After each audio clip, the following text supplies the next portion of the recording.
Ajmo još malo aplaudirati, još malo pljeska, zaslužili ste, ozdajili ste, potrudili ste, idemo, idemo.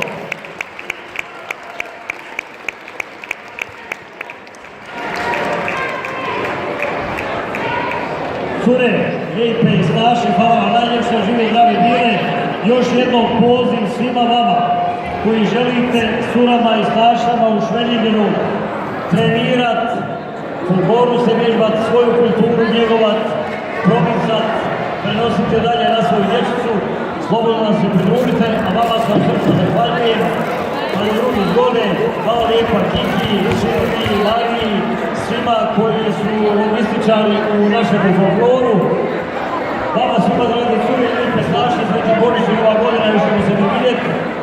Još ću reći riječ koju u našim tamburašima, vi se sad lijepo matite, žive zdrave bile, hvala lijepo. Aplauz, pljesak, to.